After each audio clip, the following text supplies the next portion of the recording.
Bom dia, queridos, tudo bem com vocês? Como vocês estão? Aqui quem vos fala é o pastor Mesaque, a paz a todos. Estamos hoje no nosso 8º dia de exposição do livro do Êxodo e hoje vamos meditar no capítulo 24, 25 e 26.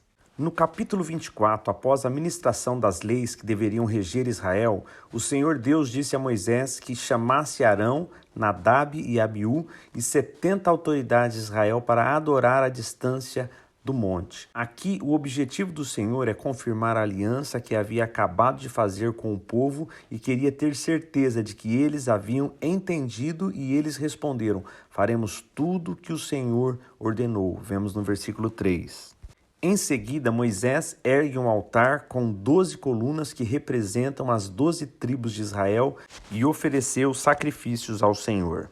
Metade do sangue do animal sacrificado foi derramado por Moisés no altar. Isso significa que o transgressor poderia novamente se aproximar de Deus. A outra metade do sangue era aspergida sobre o povo como sinal de que eles haviam sido perdoados e poderiam ter paz com Deus. Por fim, Deus chama Moisés para subir ao monte mais uma vez. O objetivo era lhe dar instruções mais precisas sobre Israel. Ele pede ao povo que o aguarde, deixando Arão e Hur na liderança de tudo.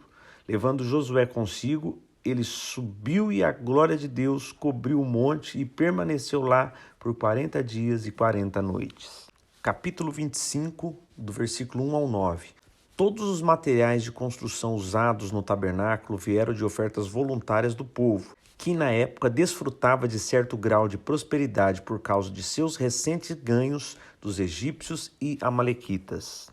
O povo deu tão generosamente que Moisés tinha mais do que ele precisava e pediu que não trouxessem mais. A referência está em Êxodo 36, do 5 ao 7. Tudo tinha que ser construído de acordo com as instruções de Deus. O povo não deveria tentar melhorar o plano de Deus, introduzindo ideias que eles podem ter obtido de tipos semelhantes de estruturas que haviam visto no Egito. Do versículo 10 ao 22, fala agora sobre a Arca da Aliança. A Arca da Aliança era uma caixa ou um baú alongado de madeira de acácia, recoberta de ouro. A sua medida aproximada era de 1,14 m de comprimento, 68,58 centímetros de largura e 68,58 centímetros de altura. A arca era a única peça de mobiliário no lugar santíssimo. Vemos a referência em Êxodo 26, 34. Dentro da arca estavam as 2 tábuas de pedra nas quais a lei estava escrita, como um lembrete constante para o povo de Israel de que Deus, que habitava entre eles, também era o seu legislador. Além do capítulo 25, temos também uma referência em Deuteronômio 10, do 1 ao 5. Mais tarde, a vara de Arão e o pote de ouro do maná também foram colocados na arca. Nós vemos essa referência também em Hebreus 9, 4. Uma parte especialmente sagrada da arca era sua tampa ricamente ornamentada, chamada de propiciatório. Os 2 querubins presos ao topo do propiciatório aparentemente simbolizavam a proteção divina do proponente, da arca e do conteúdo.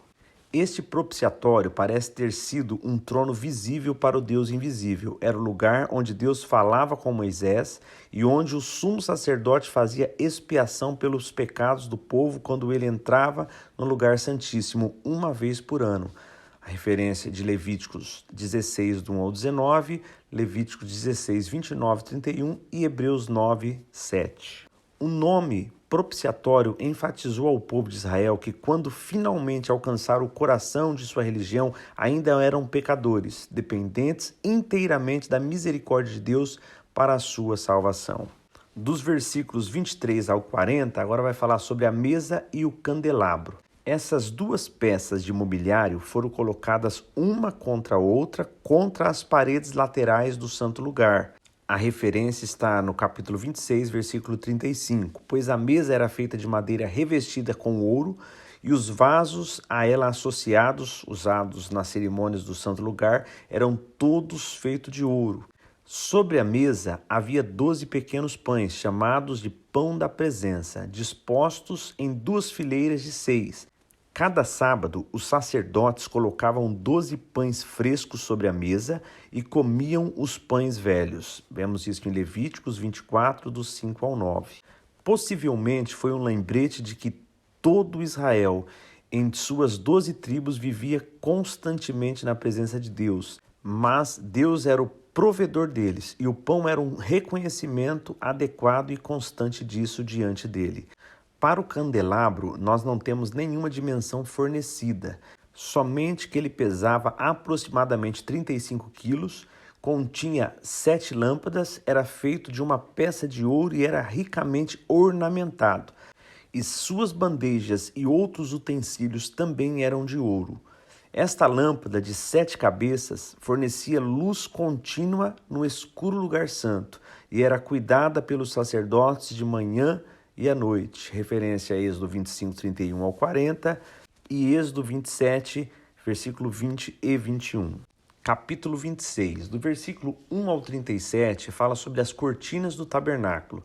Este pano era uma cobertura de linho multicolorida e ricamente bordada, que formava um teto e pendia dos 4 lados, mas não chegava ao chão, pois consistia em 2 conjuntos de 5 tiras de cortina costuradas ao longo de seu comprimento e depois amarradas para formar uma enorme cobertura. Sobre esta cobertura de linho multicolorida estava coberta uma segunda cobertura, essa de pelos de cabras negras. Foi cortada e costurada de maneira semelhante à cobertura interna de linho, mas era maior em toda a volta, chegando ao chão, protegendo a cobertura interna. As tábuas do tabernáculo, ou seja, sobre a estrutura em forma de caixa coberta havia uma barraca de 2 camadas feitas de pele de animais. Isso forneceu toda a estrutura interna com proteção contra as intempéries. Assim, os 2 lados e a parte traseira da estrutura sob a tenda eram feitos de molduras de madeiras cobertas com ouro e ajustadas verticalmente. As molduras de madeira foram inseridas em bases metálicas e mantidas firmes por 5 barras horizontais em cada parede. Uma cortina multicolorida, ricamente bordada, estava pendurada em pilares para formar uma partição entre os 2 quartos dessa estrutura retangular. O véu do tabernáculo. Essa cortina é geralmente chamada de véu, para distingui-la de outras cortinas pendurada em outro conjunto de pilares para formar a parede frontal e a entrada na estrutura. Os pilares foram encaixados em base de metal e provavelmente foram mantidos firmes no topo por uma barra horizontal de conexão. Seus topos eram ricamente ornamentados. Queridos, e chegamos ao final de mais um dia de exposição da palavra do Senhor. O último item aqui é o véu do tabernáculo. Este véu é o mesmo que o Novo Testamento cita, que o véu do templo foi rasgado do alto a baixo. A separação que tinha, onde impedia que fosse chegado até o Santo dos Santos, o trono do Senhor, somente o sumo sacerdote uma vez por ano poderia entrar. Com a morte e a ressurreição de Cristo, este véu foi rompido. Então nós temos acesso agora diretamente ao Senhor, sem necessitar de intermediários. Então, tanto nós temos acesso ao Senhor, como o Senhor saiu dos santos e tabernaculou entre nós e habita em nós através do Espírito Santo. Por isso que eu e você somos templos e morada do Espírito Santo. Que Deus os abençoe e até amanhã, se Deus quiser. Fiquem todos com Deus.